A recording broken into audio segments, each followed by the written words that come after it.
Hai, Assalamualaikum warahmatullahi wabarakatuh. Buat kalian para pejuang cinta yang mendengarkan podcast ini, semoga selalu diberikan perlindungan dan rahmat oleh Tuhan Yang Maha Esa. Ngomongin soal cinta nih bro, lo semua pasti ngerasa kayak udah paling ahli. Kalian pasti ngerasa udah paling ahli, termasuk gue. Gue juga udah ngerasa paling, padahal enggak.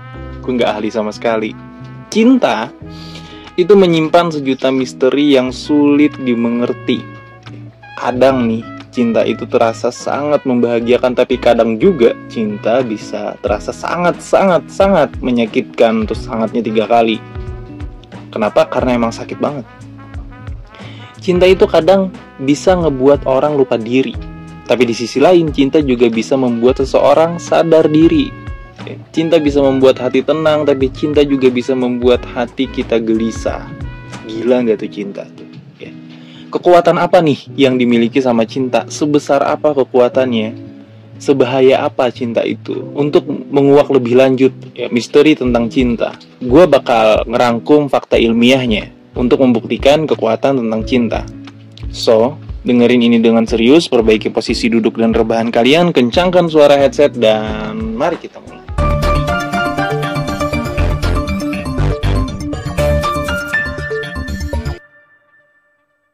Seandainya cinta itu berbentuk benda, yang bisa dikonsumsi, pastinya cinta itu bakal dilarang.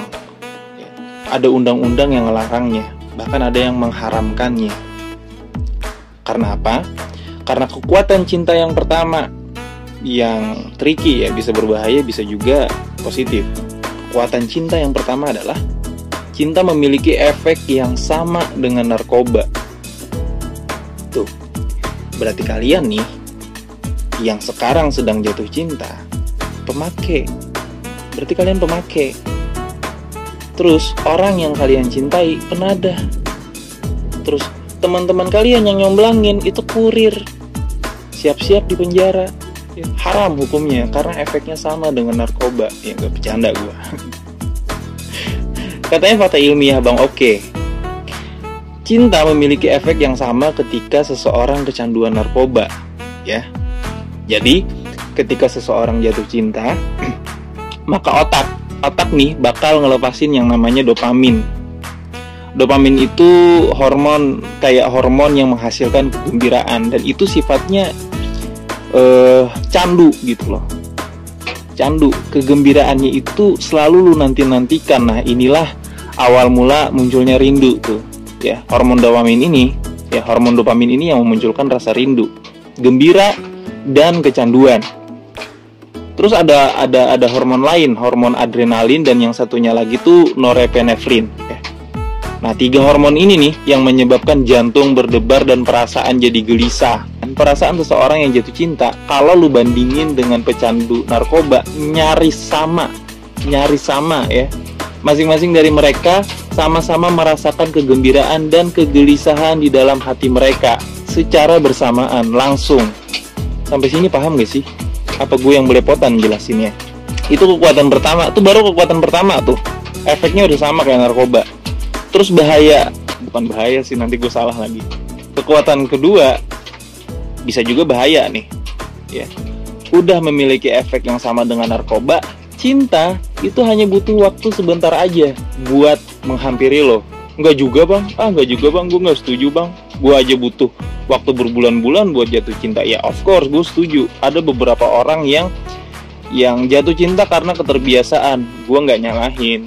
Tapi nggak sedikit dari mereka, nggak sedikit juga nih, yang jatuh cinta tuh hanya butuh waktu yang sebentar.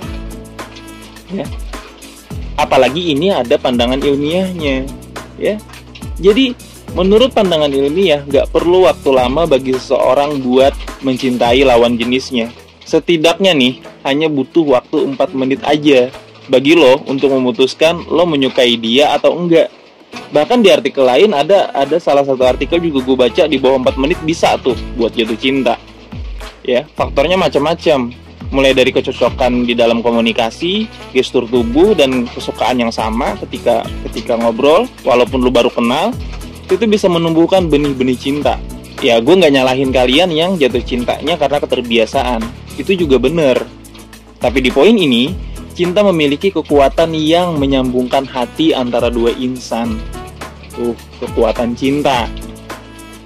Terus kekuatan cinta yang ketiga, ya, cinta itu kan nggak kelihatan nih. Cinta tuh nggak kelihatan. Cinta tuh hanya bisa kita rasain. Tapi ternyata rasa sakitnya nyata.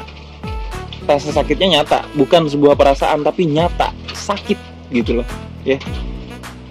Ketika kita kehilangan orang yang dicintai, tuh baru satu contoh, ya.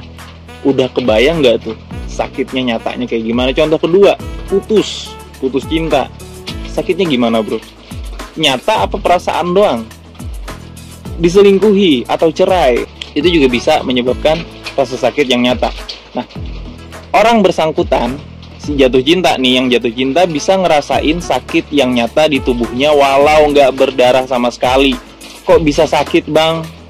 Kan nggak berdarah, bang. Kondisi seperti itu kalau dalam ilmu medis disebutnya broken heart syndrome. Ini di Inggrisin doang, sebenarnya bahasa Indonesianya tuh sindrom sakit hati, tekanan emosional sindrom tuh. Jadi broken heart syndrome itu tekanan emosional yang begitu mendalam sehingga memicu otak untuk mendistribusikan bahan kimia tertentu yang dapat melemahkan hati. Jadi otak nih mendistribusikan tuh artinya menghantarkan gitu. Menghantarkan zat kimia tertentu gitu untuk melemahkan hati yang pada akhirnya menyebabkan nyeri dada. Nyeri kan, rasa di dada tuh nyeri dan sedikit sesak nafas, bukan sedikit ya, sesak nafas yang amat dahsyat tuh gue tambahin.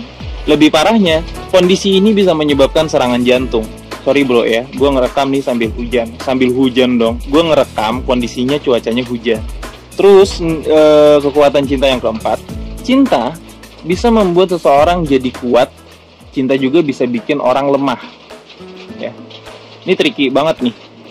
Jadi kalau lu bisa mengendalikan cinta, setidaknya lu bisa mengerti tentang cinta, lu bisa jadi kuat, dan lu bisa hindari yang namanya kelemahan itu. Kalau logika lu berada di atas cinta, cinta lu taruh di bawah logika, atau hormat lu taruh di atas cinta, cinta adanya di bawah hormat.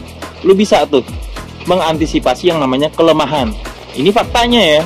Jadi kebahagiaan yang dirasakan karena jatuh cinta atau ketika bersama dengan orang yang dicintai bakal bikin pikiran lo jadi jernih dan terbebas dari beban pikiran. Setuju kan? Setuju lah. Positif, ya kan? Kondisi ini akan membuat seseorang jadi memiliki gairah hidup yang kuat. Setuju? Setuju lagi, positif.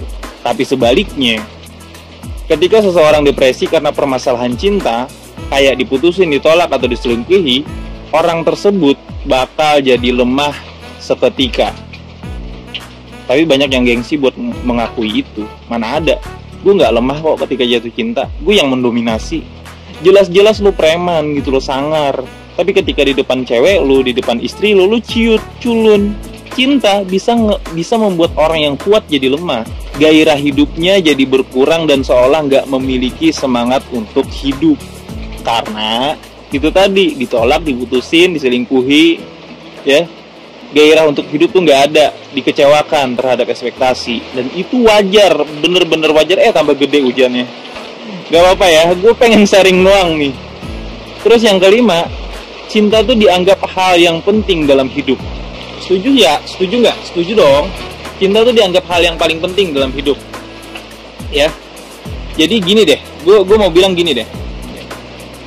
Cinta orang tua ke anak, kasih sayang lo bukan hanya ke lawan jenis, ke sesama jenis, ke sahabat, misal ke orang yang lo kagumi, lo kagum sama dia, lo cinta sama dia, lo berharap yang terbaik buat dia.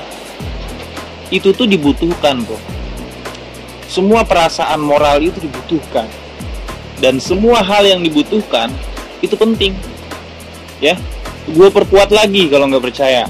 Menurut sebuah studi yang dilakukan selama 75 tahun lamanya. Gue aja belum hidup segitu lamanya ya.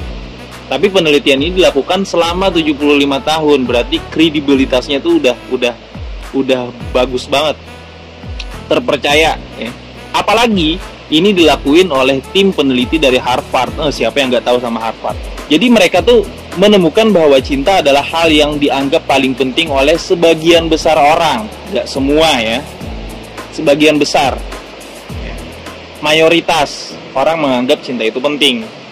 Pengalaman hidup para peserta mengungkapkan bahwa kebahagiaan dan pemenuhan kehidupan berkisar pada cinta atau hanya mencari cinta. 80%-nya tuh kehidupan kita berkisar pada cinta doang dan hanya untuk mencari cinta, semangat hidup, harapan, semuanya karena cinta. Jadi kesimpulannya, ini dia 5 kekuatan dari cinta yang jarang kita ketahui. Yang pertama, cinta memiliki efek yang sama dengan narkoba, ya, hati-hati. Terus yang kedua, hanya butuh waktu sebentar buat jatuh cinta. Udah kecanduan, waktunya sebentar, cepet banget nyebarnya kayak virus. Terus yang ketiga, cinta bisa memberikan rasa sakit yang nyata, bukan hanya sebuah perasaan. Terus yang keempat, cinta bisa membuat seseorang jadi kuat, juga bisa bikin orang lemah seketika. Terus yang kelima, cinta dianggap hal paling penting dalam hidup. Gue juga termasuk orang yang menganggap cinta itu penting. Bonus dari gue,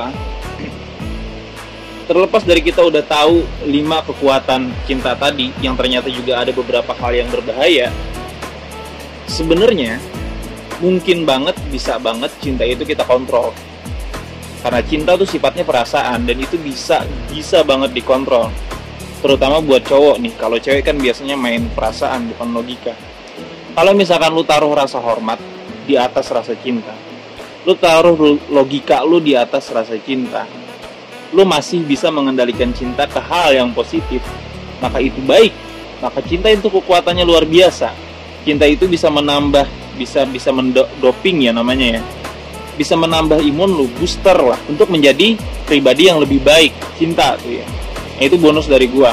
Setidaknya lu pahami tentang cinta, bukan hanya pasrah dengan cinta, tapi lu bisa mengendalikannya, ya. Oke, segitu aja. Tidak ada unsur provokasi atau merendahkan gender tertentu. Semua narasi dan statement dalam video ini bersifat substansial dan kondisional. Terima kasih yang udah dengerin. Semoga bermanfaat dan jangan lupa bahagia.